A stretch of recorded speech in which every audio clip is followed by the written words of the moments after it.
Our very special guest here now is Republican presidential candidate Ron Paul. He's Congressman for this. Congressman Paul, as always, it's a pleasure to have you on the show. I want to talk about your monetary hearing in just a moment, but politics are swirling around, if you'll permit me. Rick Santorum finally endorsed Mitt Romney last night. Congressman Paul, when will you endorse Mitt Romney? Well, I'm still thinking about that. Not soon, because I'm still working very hard to maximize the number of delegates. And if you watch the news every weekend, we seem to do a lot better in picking up the states. You know, it may turn out that we're going to end up winning Iowa, and we've won a couple of these other states.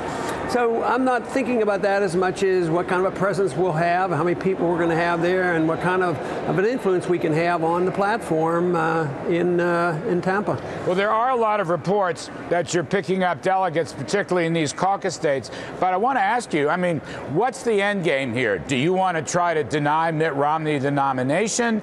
Do you want to exact some policy or political price for your endorsement? Tell me the end game, sir. Well, I don't know the end game yet because the votes haven't been counted.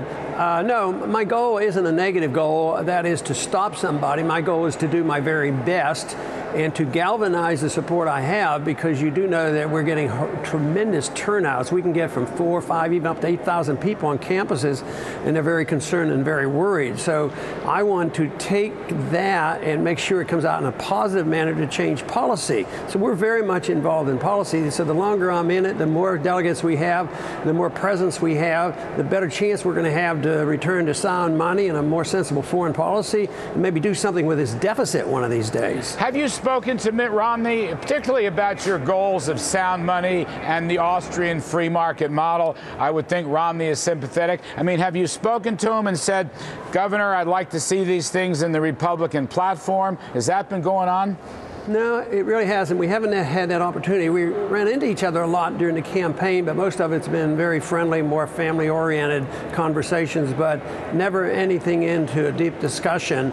And of course, on the surface and in the debates, I found out, as he probably did too, that we don't have a whole lot of precise agreements, you know, on our platform when it comes to foreign policy or monetary policy. But you know, maybe tax policy. But we're more, it's more about it than just tax policy. I mean, we want to deal with the role of government and what we're supposed to be doing in this deficit horrendous, and how that is connected to the monetizing of debt by the Federal Reserve. And we think we should deal with a foreign policy change as well. There's a Rasmussen poll out today, Congressman, of likely voters. They included you as a third-party candidate. It's a three-way tally.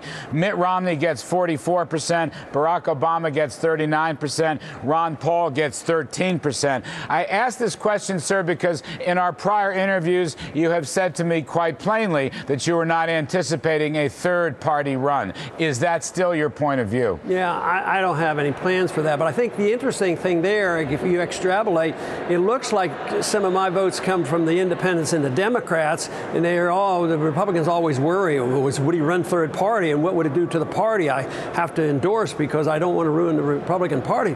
The plain truth is this philosophy of freedom and individual liberty and limited government is appealing to independents and moderates and even progressive Democrats when it comes to civil liberties and foreign policy. So there's nothing automatic about my appeal only being to Republicans. Quite frankly, I thought that was an interesting poll. The only thing is we've had a couple other polls where I do even a little bit better than that one. Let me ask finally on money and sound money and the dollar and gold. These are things that you and I both hold dear, as we've discussed down through the years. In your hearing today, did you present your bill to abolish the Federal Reserve? I did. We didn't concentrate on that because we had two other members of Congress, and we had a total of 6 bills to deal with. We had a broad discussion.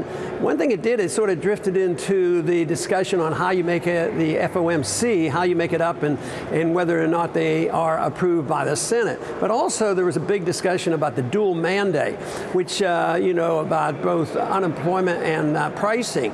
That is less interesting to commodity standard people because we let the market deal with that. But we had two professors there that defended commodity money. I thought it was fantastic. One thing that there seemed to be an agreement on was no matter which part of the political spectrum or economic spectrum they came from, everybody seemed to be very concerned about world economy, especially in Europe, on what's going on right now. And of course, we in the Austrian school believe it has a lot to do with central planning through the central banks. All right, Congressman Ron Paul, thank you very much for your time, sir. Good luck in all that you do.